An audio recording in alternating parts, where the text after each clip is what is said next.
मित्रों, जय माता दी। कैसे हैं आप सब? ये बताने के लिए कमेंट में जय माता दी जरूर लिखें। माता रानी आप सभी का कल्याण करेंगी।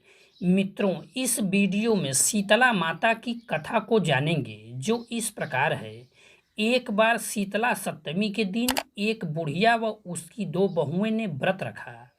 उस दिन सभी को बासी भोजन ग्रहण करना था, इसलिए पहले दिन ही भोजन पका लिया गया था।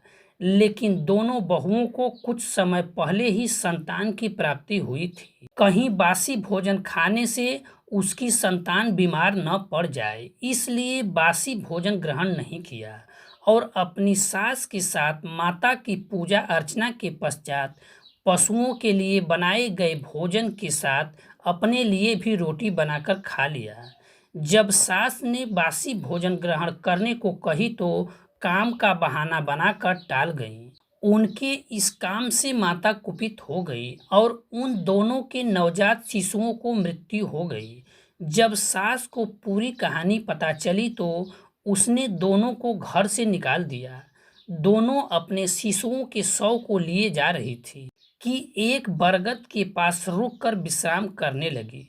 उसी स्थान पर दो बहनें और थी, जिनका नाम ओरी व शीतला था, जो अपने सर में पड़ी जूहों से बहुत परेशान थी। दोनों बहुओं को उन पर दया आई और उनकी मदद की। सर से जूहें कम होने के कारण उन्हें कुछ चैन मिला और बहुओं को आशीष दिया कि तुम्हारी गोद हरी हो जाए।